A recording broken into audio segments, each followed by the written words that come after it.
Islam melarang, kita dilarang oleh Nabi kita tidur menjelang maghrib, betul? Bukan karena nanti ketindihan setan, bukan ya. Secara medis diketahui bahwa orang yang kebiasaan tidur antara asar sampai maghrib itu akan menurunnya daya tahan tubuh. Jadi gampang sakit infeksi Pak kalau Bapak tidur menjelang maghrib.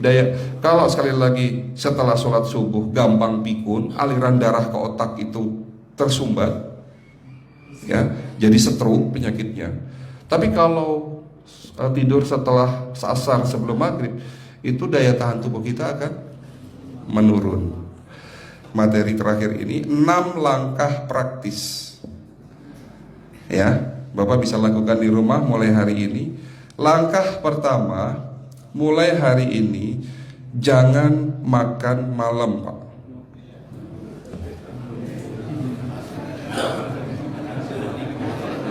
Ya, ala bisa karena biasa. Memang awalnya sulit, yang sudah kebiasaan makan malam itu sulit. Alasannya nanti nggak bisa tidur dok, betul ya? Nanti perutnya kembung, mual dan sebagainya. Itu karena kebiasaan. Dulu pun saya begitu. Tapi kalau sekali-sekali boleh Pak. Misalnya diundang hajatan gitu, tetangga ada yang kawinan hajatan, ya udah apa-apa, menghargai itu makan malam. Tapi sekali-sekali itu. Tapi kalau tiap hari ini yang nggak boleh, betul ya Pak? Jangan makan berlebihan dan jangan makan malam. Makan sate boleh nggak Pak? Boleh, siapa bilang nggak boleh? Sate itu, Bapak tahu daging kambing. Daging kambing, daging domba adalah makanan sehat, tidak berkolesterol. Yang kolesterol itu lemaknya Pak. Tapi kalau Bapak makan daging murni, dagingnya toh, ya sehat Pak. Yang nggak boleh itu santannya. Jadi makan gulai itu jangan, kalau gulai sate aja udah, ya, ataupun dibuat apalah, dibuat empal, ya. Oke, itu yang pertama. Yang kedua, tolong catat, jangan tidur larut malam Pak. Batasan tidur jam berapa Pak? Jam 11 paling telat. Jadi jam 10 harus sudah tidur. Kenapa? Apa penjelasan medisnya? Orang yang tidur di atas jam 11 akan terganggu fungsi livernya Pak. Dimana liver kita ini fungsinya banyak, ya, ada 500 fungsi liver loh Pak. Fungsi jantung ada berapa Pak? Fungsi jantung 1. Fungsi jantung tugasnya untuk mompa darah. Fungsi ginjal ada berapa? 2. Absorpsi dan filtrasi. Fungsi liver 500 fungsi. Jadi organ yang paling berat dalam tubuh kita kerjanya adalah liver. Liver akan rusak manakala kalau kita tidur di atas jam 11 malam. Berarti 500 fungsi liver bisa rusak Pak. Ini salah satu penyebab diabetes. Bukan hanya kerusakan pankreas, tapi rusaknya liver bisa jadi penyakit diabetes Pak. Jadi kalau sakit diabetes itu yang terganggu itu sebetulnya bukan hanya pankreasnya, livernya pun rusak, ususnya pun rusak. Makanya dalam pengobatan diabetes di klinik kami itu bukan hanya ngobatin pankreas, tapi 3 organ penting ini saya obati: usus, liver, dan pankreas. Kebanyakan kenapa kalau dalam pengobatan tradisional mereka taunya diabetes itu hanya pankreas, ya kan? Tapi di sini dalam pengobatan holistik, orang yang kena liver itu 3 organ ini pasti rusak: usus, liver, dan pankreas. Salah satu penyebab dari kerusakan liver akibat kebiasaan tidur larut malam. Jadi salah satu penyebab diabetes pun bisa karena tidur larut malam. Ya, batasan tidur jam berapa? Sekali lagi, jam 11 harus sudah tidur pulas. Jadi jam 10, setengah 11 paling lambat kita harus tidur pulas. Nanti setelah jam 1 boleh bangun. Yang penting jam 11 sampai jam 1 ini harus tidur pulas. Jadi kalau Bapak mau sholat tahajud jam 2, setengah 3 ya monggo, ya. Oke, itu yang kedua. Yang ketiga, air putih Pak dijaga 2 liter sehari. Bagaimana cara minumnya yang baik? Rasulullah sudah ngajarin kita ada 6 sunnah. Harus duduk, pakai tangan kanan, seteguk demi seteguk, membaca basmalah di saat minum, diakhiri dengan alhamdulillah, kan begitu. Ya, pagi hari minum 1 gelas bangun tidur sebelum sholat subuh.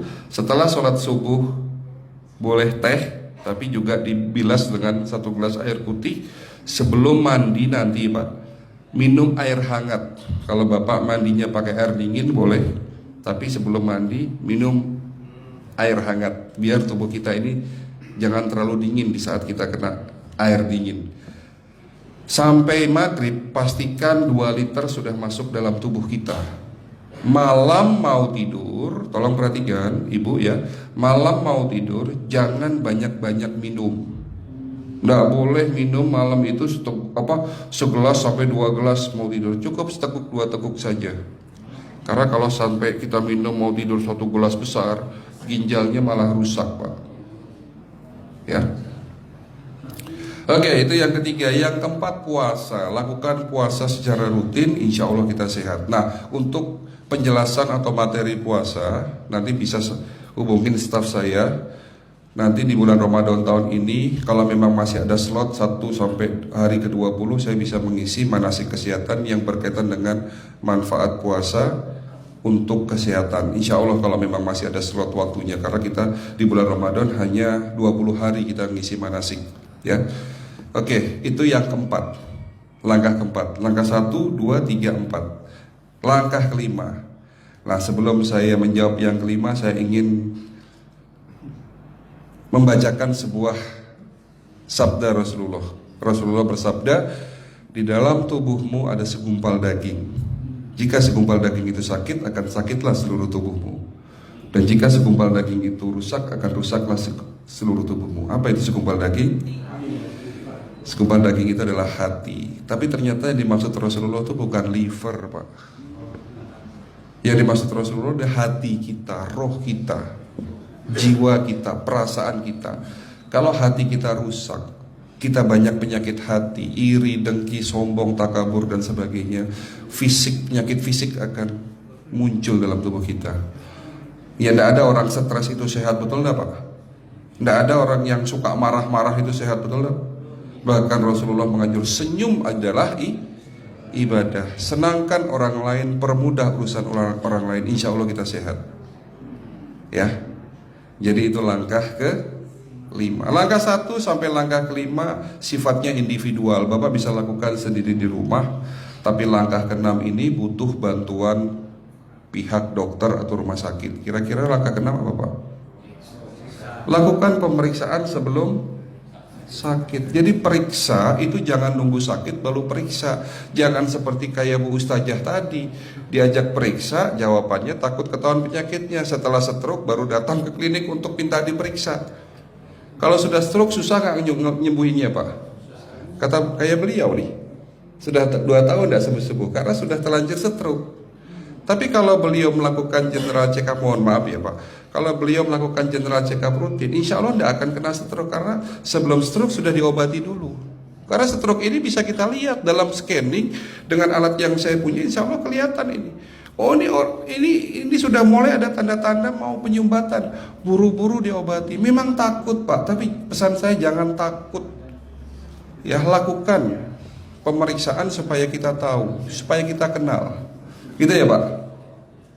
Jadi kira-kira di jemaah ini ada enggak yang mau saya ajak periksa kita semua? Pesan terakhir dari saya, lakukan pemeriksaan sebelum terlambat. Ini pesan saya dan pesan seluruh dokter di dunia sebetulnya. Lakukan pemeriksaan sebelum terlambat. Ya, karena dengan kita melakukan pemeriksaan kita akan kenal tubuh kita. Kalau sudah kenal kita akan sayang sama tubuh kita. Betul Pak? Ada pepatah mengatakan tidak kenal tidak sayang. Cukup sekian dari saya. Mohon maaf kalau penyampaian kami kurang baik. Akhirul kalam, wabillahi taufiq wal hidayah. Wassalamualaikum warahmatullahi wabarakatuh.